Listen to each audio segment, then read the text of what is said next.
I got to tell you, I get a little amazed sometimes, a lot of times. I know me, right? I get inside my head all the time, and sometimes I know that I am not really worthy to stand up here and to proclaim God's truth. It's pretty plainly clear to me, mainly because of this. When I'm studying God's Word, there's times I see things that I've never seen before, and I know that only comes from people that are praying, and it's through His Spirit. And that is the case of today in the sermon and the message today. And I am equally amazed that something that was written thousands of years ago is relevant today, where we're walking and the things we are going through. And that's what we're going to find out today. We have been walking through the book of Hebrews, and we are in actually Hebrews chapter 7, where the author of Hebrews has been comparing a lot of things that Israel, the Jews who have come to know Christ, the Messianic Jews, as we would call those today, and what the pressures and the problems they're facing and going through. And what he is doing is he is comparing, and he's saying how Jesus is better than the law. Jesus is better than all these things. And he's comparing now Jesus to this guy called Melchizedek, who was a king from the Old Testament. And as we walk through Hebrews chapter 7, what I always try to do is what was the original author trying to communicate to the original listeners, all right? That's kind of how you read the Bible. What was it that he was trying to communicate?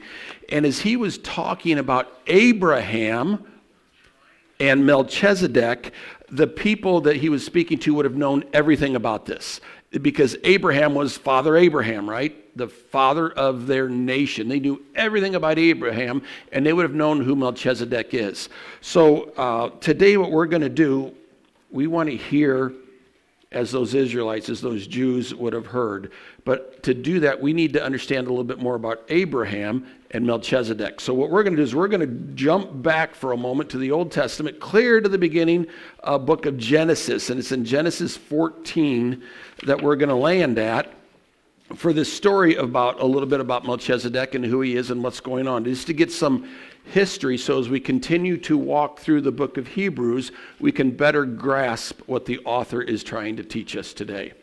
And I got to tell you, I started this because I was going through Hebrews 7, and I quit because I started reading in Genesis. I thought, this is where we got to go first. And it was part of the things that I guess just through the Spirit was how he directs and leads. So we are going to actually start in Genesis 14, verses 1. And the point for this part of the message today is God's sovereignty is not subject to man's will. God's sovereignty. God is in control. He sits on the throne with all authority, and he is not subject to anything that is happening on this little planet Earth, right? He is above and beyond that. He is in complete control, although it may seem like he's not, all right? So how does this Old Testament story that was written thousands of years ago be relevant to us today? That's what we're going to discover. So we're going to read a few verses here, starting in Genesis 14, verse 1. And I studied these names I'm going to read, I'll be honest with you, and I'm going to butcher them on a whole new level now, because I was trying to learn their pronunciations, and some of them don't even sound like they're printed, so we're just going to imagine it with me. Okay. At the time of Amraphel, the king of Shinar, Arioch, king of Eleazar, then Kedorlaomer, king of Elam, and Tidal, king of Goam. These kings went to war against Bera, king of Sodom, Bersha, king of Gomorrah, Senab, king of Admah, Shemeber, king of Zeboim, and the king of Bela, that is Zoar. All these latter kings joined forces in the valley of Siddim, that is the Dead Sea Valley. For 12 years they had been subject to Kedorlaomer. In the 13th year they rebelled.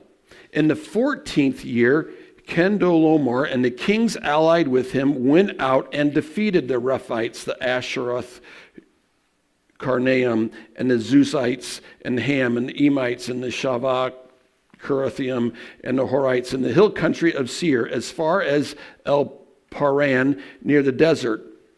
Then they turned back and went to En-Mishpat, that is Kadesh, and they conquered the whole territory of the Amalekites as well as the Amorites who were living in Hazeron Tarnat. Then the king of Sodom and the king of Gomorrah and the king of Admah and the king of Zophim and the king of Bela, that is Zoar, marched out and drew up their battle lines in the valley of Siddim against Kedorlaomer, king of Elam, Tidal, king of Goam, Amphil, king of Zinar, and Arak, the king of Elazar, the 4 kings against 5. Now the valley of Siddim was full of tar pits, and the king of Sodom and Gomorrah fled. Some of the men fell into them, the rest fled to the hills. The 4 kings seized all the goods of Sodom and Gomorrah, all of their food, and went away. They also carried off Abram's nephew, Lot, and his possessions, since he lived in Sodom. A man had escaped, came and reported this to Abram the Hebrew. Now Abram was living near the great trees of Mamre, the Amorites, a brother of Eshcol and Aner, and all who were allied with Abram. Abram heard that his relative had been taken captive. He called out the 318 trained men born to his household, and they went in pursuit as far as Dan. During the night, Abram divided the men to attack them, and he routed them, pursuing them as far as Haboth, north of Damascus. He recovered all the goods and brought back his relative Lot and his possessions, together with the women and the other people. We'll pause right there. Sorry for butchering all those names. God's sovereignty is not subject to man's will. So we're going to review a little bit. What is happening here? There's the rebels. Bera, which is like Sodom. The king Bera is Sodom. Bersha is the king of Gomorrah. Shinab is the king of Admah. Shemember, the king of Zoabium, and then Bela, the king of Zor. These were cities, okay, that had kings. Back then, it was like a city king. In these cities, some of them were smaller. They're all walled around, and they controlled the area around. So there'd be one city, and a little bit distance, there'd be another city with another king, and so forth.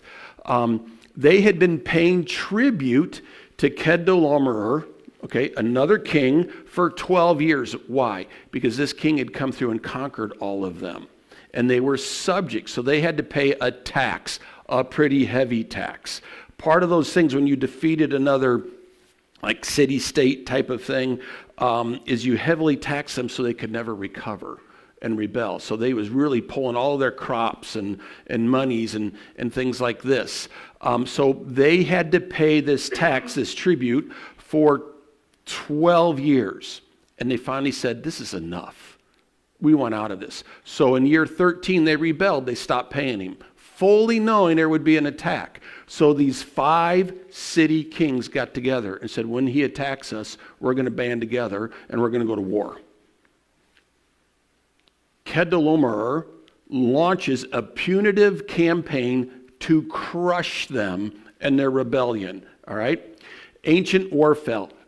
Whoever controlled the land controlled the money. All right? Let's go next slide. So this is, I'll say back up one. Back up one. So the superpowers of the East is what we're going to call them. This is, you can see it from Babylon, Elishar, Elam, Goam, and there's Kedorlaomer. He was the head of all of them. These kings ruled all of the trade routes from the ancient Middle East, all of the mines, and all of the wealth. They were the superpower. Nothing in the Middle East. The world, okay, is pretty much that area at that time. They ruled it all. Next slide. There you go. One more. Sorry, I want to keep up one more. There you go. Okay. All right. I get really excited when I do this. I'm going to have you back up 2 more, Corin, and I will not lead you anymore. You're good. Back up 2 more. Leave it with the rebels. Okay. So what did he do here? These 4 armies, the superpower, marched down to where these cities were. As they were marching down, they were attacking other cities and wiping them out, okay, burning them down, taking all the plunder and everything for themselves. What they were doing is they were making a statement. We are the superpower. We control this area. No one rebels against us. And they come down to Sodom and Gomorrah and these cities, and what do? They defeat them. And Abraham, who is called Abram, gets word. Now the next slide. So what happens? Abram gets the word. And it says here in verse 13, a man who escaped came and reported this to Abram, a Hebrew. Now Abram was living near the great trees of Mamre, the Amorite brother, in Eshcol. What Abram did is he went and got a few other of these kings who had already allied with him and said, we need to go. They got my nephew Abraham. They got my nephew Lot. And so he was going to go, and he marched again. He took his 318 trained men in his house, plus these other smaller little kingdoms, and they went to march against the world superpower. Basically is what they're doing. And what happened? They had a victory. A nomadic shepherd, Abram, defeated the most powerful military coalition in the world. 318 men, probably less than total, might have been maybe 2,000 against thousands, all right? And they won. They did a sneak attack at night, and they defeated them. And what did they do? They gathered all of that plunder that those kings had done, all those he took from Sodom and Gomorrah and those cities, plus everything else, and they gathered it all up. So this is a long story. Here's something that really brings it to today. We know countries are attacking each other today, right? The world's a mess. We've even gone into Venezuela and we're bombing all these others. We're doing all these. Why? Multiple reasons, okay? You can say whatever you want it is, wherever you are. We're not arguing that. A lot of it is control of territories and areas. Nothing has changed. There's nothing new under the sun. And we read about these stories and what happens, and we see these things going on, but it's not happening in our backyard. So we're at arm's distance from everything, right? We're concerned, but it hasn't really impacted us too much personally until it does. Abram, I'm sure he knew these kings were marching. I mean, news still got around back then. Of course, they didn't have it instantaneous, but they knew this coalition, knew this world war thing was happening, right? And he was aware of it, but he was an arm's distance away. It didn't become personal to him until it did, meaning his nephew, Lot, got captured. And if he didn't do anything, and if you know anything about the story of Abram, and Lot, Lot was a nephew who God called Abraham to go this direction and bring your family. And as Abram was doing it, he sees his nephew Lot there, and he says, all right, why don't you come with me? It might have been the biggest mistake he made because Lot was always causing problems. And I'm sure when he got the news, this guy comes up and says, man, these kings came and they defeated Sodom and Gomorrah and they took your nephew Lot. Abram was probably like, there he is again, my nephew. I got to go. All right, get together, all you guys. We're going to go. It's crazy. The odds of him succeeding were nil, all right? But he had to do something. And what did he do? He rallied his 318 servants, and they went. So here's the question. How about you? What bad news have you received or circumstance that you've been living in right now? What bad news or circumstance have you that you're living in right now? How are you responding to it? Is it at arm's distance? Well, it hasn't affected me here too much, or I just can't deal with it. Okay? God brings and allows things into our lives sometimes to do one thing, to mold and shape us into the image of his Son. That's all he's doing. And I don't know about you, but there are times that God can do this only in my life through some difficulties. Because when things are good, it's good. It's when things get bad that it grabs our attention. And this is what God did with Abram. He got his attention. And Abram did something that I think is amazing. He responded. He didn't say, man, somebody's got to get an army together and go. He looked at his own resources and says, well, I got about 318 trained men, servants there. God had blessed him. He had grown. He was a nomadic shepherd. not trained warriors. They were trained men to help just to kind of defend his family and his flocks and things like this. Not necessarily going out and doing battle with thousands of other armies, trained armies, but he was also smart enough that he went and got a few of his other allies, and they're like, if we don't deal with this guy, eventually he could come over to us. So they went and they defeated him. So as we think about our circumstances that we're facing, many times we get overwhelmed. Well, what can I do? It's too big. The problem's too much. It's out of my control. It's out of my hands. Well, we're going to learn a little bit more. Because point 2, faith-based decision-making takes commitment. It takes commitment. It's not something that we just pray, and God, I'm going to sit here and wait for you to do something. We have to commit to it. We walk by faith, not by sight.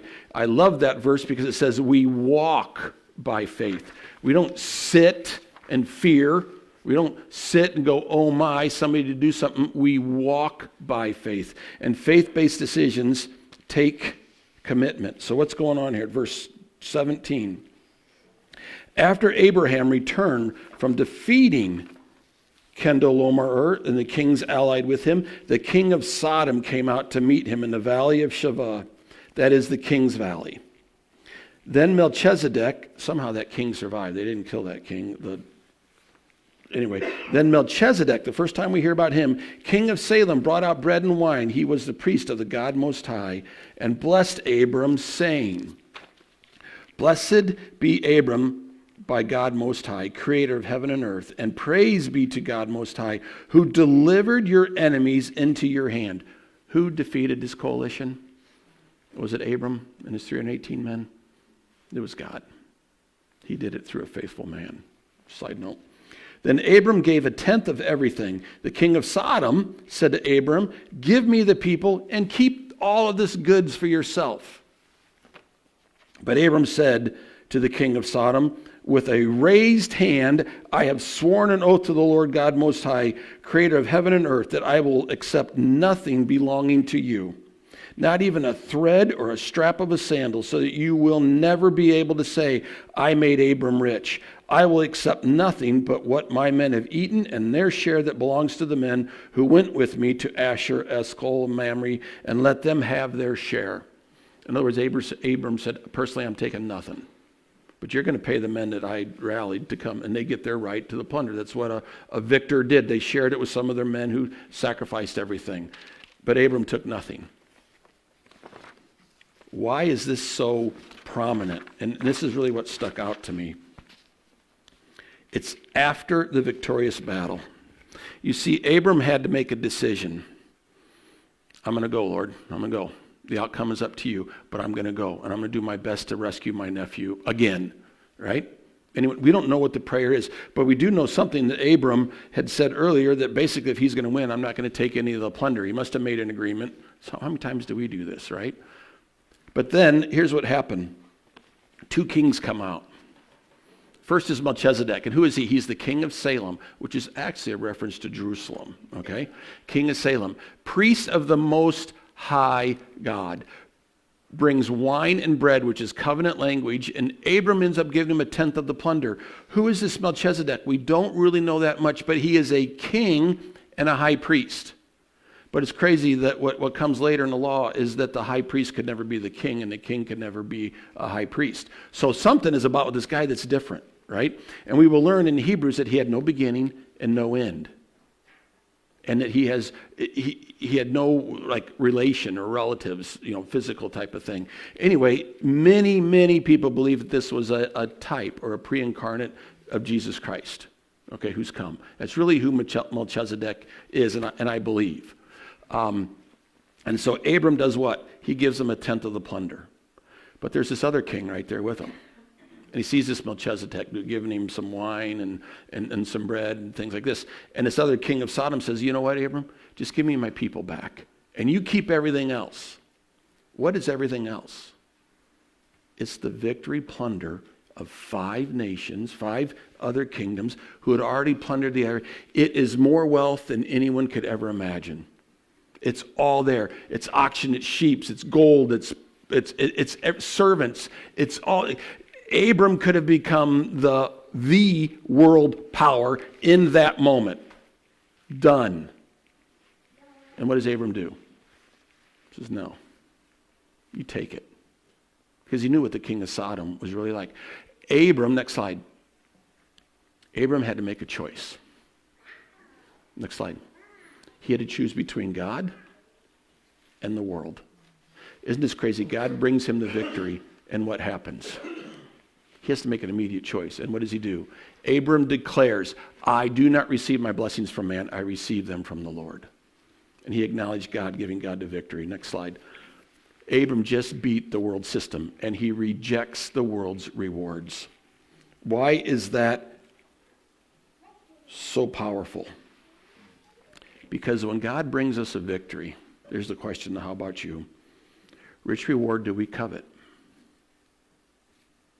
God, he says, you pray and you ask, and you ask and you shall receive. But the problem is we don't receive because we ask amiss. Why? Because sometimes we're after more of the comfort that I seek, right? I want my healing because I want this comfort. I want this security. I need my finances are a mess. God, I need you to come and rescue me so that I can be financially secure so I can go buy the things that I want. There's nothing wrong with any of those things, but what's happened is we put the rewards ahead of relationship. Many, many times. I have been guilty of that myself. Does that mean we don't try and we don't go and we don't do it? That means we do. But the thing is this, is we go in obedience to our Father and we let him bring the victory and we let him bring the reward. How do we decide what's good and what's bad? This is what's really tough. You know, when we built our restaurant, the pub there in Greenville, I had some people from the state come to me and said, man, Breck, if you just put video gaming in here, do you know the kind of money that you will make with this passive income? All you need is those machines up, you give us the space, you pay the utilities, and we write you a check every week, part of the proceeds. And I'm like, really? Yeah, you don't have to do anything. We maintain the machines, we do it all. You know, you built this great thing here. It's going to be awesome, right? I prayed for that. I asked God, am I doing the right thing with this restaurant? Are we got into it almost by accident because of a bad lease deal, and so we had to finish it. And then these guys come in, and I'm thinking, honestly, I didn't think this at all. No way am I going to do that. Why? I watch those people that go in those places. I call it circular economics, right? The government does a handout, they get the handout, what do? They go right back in and they gamble and they lose it all back. And the government says, look how we're helping all these people, we're giving all these handouts, we're lifting up the poor, and all they're doing is they're keeping them in poverty, really, when it comes down to it. Years ago in a business I had that I bought, an awning company, there was a gambling riverboat in Peoria and they had a big awning contract, and I thought, I don't want to work on that place. But the contract was already signed because when I bought the company I had to fulfill it. And I will never forget it. We were there on a Friday late trying to finish this big awning project so I could just get out of there, and I watched a gentleman at 5 o'clock on Friday walk out. He literally had his pockets turned like this, both of them, and all depressed. Between whenever he got off work and 5 p.m. on that Friday, he'd already lost his paycheck. I thought, here I am, taking his money for this dumb awning I'm putting up. I said, I will never be part of this, right? So the point is this, you can determine from God's blessing to the world's allurement. It's really there. When God gives gifts, he gives them with no weight.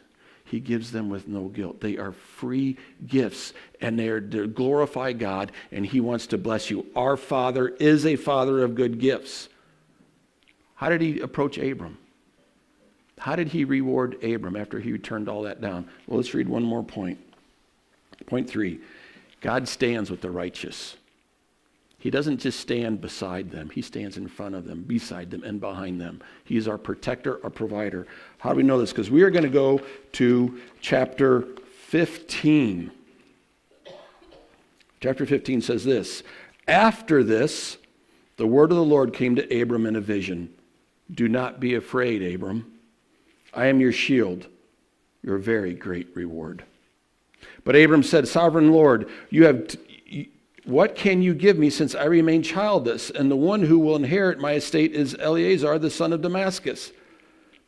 Then Abram said, you have given me no children, so the servant in my household will be my heir. Then the word of the Lord came to him, this man will not be your heir, but a son who is your own flesh and blood will be your heir. I got to tell you, Abram is already at this point past his prime, all right? And he'll even get older. He took him outside and said, look up at the sky and count the stars, if indeed you can count them. Then he said to him, so shall your offspring be. Abram believed the Lord, and he counted to him as righteousness. He also said to him, I am the Lord who brought you out of Ur, out of the Chaldeans, and give you this land for you to for possession of it. But Abram said, Sovereign Lord, how can I know that I will gain possession of it? So the Lord said to him, bring me a heifer, a goat, and a ram, each 3 years old, along with a dove and a young pigeon. Abram brought all these to him, cut them in two, and arranged them in halves opposite each other. The birds, however, he did not cut in half, and the birds of prey came down on the carcasses, but Adam drove them away. As the sun was setting, Abram fell into a deep sleep, and a thick and dreadful darkness came over him. Then the Lord said to him, know for certain that for 400 years your descendants will be strangers in a country not their own, and they will be enslaved and mistreated there. But I will punish the nation they serve as slaves, and afterward they will come out with great possessions. You, however, will go to your ancestors in peace and be buried at a good old age. In the 4th generation your descendants will come back here, for the sin of the Amorites has not reached its full measure. When the sun had set, the darkness had fallen, and a smoking fire pot with a brazen torch appeared and passed between the pieces. On that day, the Lord made a covenant with Abram and said, to your descendants I give this land, from the Wadi of Egypt to the great river Euphrates, and the land of the Kenites, the Canaanites, whatever, the Kadamites and the Hittites, the Perizzites, the Ramphites, the Amorites, the Canaanites, the Girgasites, and the Jebusites. It's the end of 15. What just happened? God stands with the righteous. Abram just won a great victory. He defeated basically the world's power with 318 men and a couple of other kings. But immediately, next slide, why does God come to Abram and the first thing he says is do not be afraid? He just defeated the world power. And he says, do not be afraid. That one really puzzled me, and I had to do some research on this. Well, there's some circumstances going on. Number one, Abram had no army. All right, there's still worldly people out there. He had no nation, and he had no heir. I'm just a man. And he's starting to be afraid. Why was he afraid? Next slide. Sorry, I just didn't have that on. Like I said, got to tell you. Abram said this. He said, I have no army, I have no heir, I don't know what to do. Next. Do you know how many times we have a victory and we say, God, I'm going to stand in my faith with you. And he brings a victory our way. Sometimes there's a target on our back, right? I went through this, well, now what? And we get a little fearful. Because what did Abram do? He just rejected all of the world's wealth, all of the world's, everything it had to offer. Do you know what happens when a righteous man stands against the world? There's all kinds of examples of it. They get crucified, right? They become a target. Whether they stand fully in righteousness or not, Abram doesn't even stand in full righteousness, so we get to understand his life. He failed miserably in a lot of places, but God kept picking him up. Same things that we have. But he says, Abram, do not be afraid. I am your shield. I am your great reward. Can you imagine Abram having that great victory, now fearing what's going to happen next? Are people going to retaliate against him to take over his position? You know, everybody wants to win the title, right? What's he going to do? God says, no, I'm going to be your shield, and I'm going to be your reward.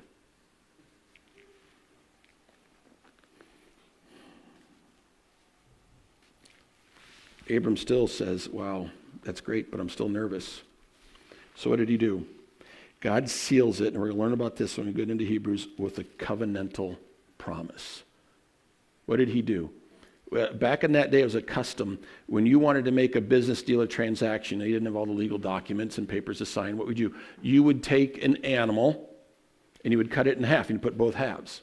So they would say this party would then, and they would walk between the two halves. So what they would say is this: if I do not hold my word, may I be like these two animals. Cut into, and they do it between whatever god they had, whatever. It was a custom of the land, and the two would walk through it, and they were bound together to continue with that. But you know what happened here? Only God walked through it. Only God. And why did he do it? Because Abram needed the reassurance. We learned about that last week. Why did God said you don't swear by anything? Your yes be yes and your no be no. But God knew Abram in his weakness, says, I will go an extra step. I will walk through as a flame of fire through this. This is crazy. The animals were killed and cut in two. It also represents a little bit about Jesus Christ did, right? He was beaten and he died for us. So what? So that his promise to us would be true, that we will go to belief in him, we will go to heaven. It's covenantal language. We're going to get into more of that here in the next few weeks. So here's a question. How about you? Do you know what God's covenantal promise is to you today? I listed down here 1, 2, 3, 4, 5, 6, 7 real quick. It all wraps around Jesus Christ and his work. I'm not going to go into those today because it's a whole other sermon. But you can look them up. And if you can number them all, have a big old pad of paper, all right? So here's some things I really want to end with today. We're going to just review a few points. God's sovereignty is not subject to man's will. The world can be burning down around you, all right? Personally, corporately, whatever it may be. God is still in control. And you know what? He loves you. He is your shield, and he is your reward. Nothing is going to come to you that doesn't pass through him first, because you're his child. Well, why does this hurt so much? Why? Because we live by faith, not by sight. God's ways are not our ways. His thoughts are not our thoughts. His ways are higher than our ways, and his thoughts are higher than our thoughts. What we need to learn to do, just as Abram say, is to be faithful and step into what he has, because he is also our great reward. It is not in this life that God is so much concerned about. Yes, he's concerned about us, but he is focused on our eternity. He sees us as the redeemed creature that he created us to be. Right? We have not been there yet. We have not seen the finished product yet, and God is doing it. But the beautiful thing is this, is he's walking right with us. Nothing touches us that doesn't touch him. And sometimes it's hard, and he knows it. That's why he is our high priest, we're learning, and intercedes for us, and he is there with us. Our faith-based decision-making takes commitment. We're going to learn about a little bit more about this in a minute. But Lord, I'm going to stand with you. All right? But God is always calling us to something. I serve and you serve a God of action.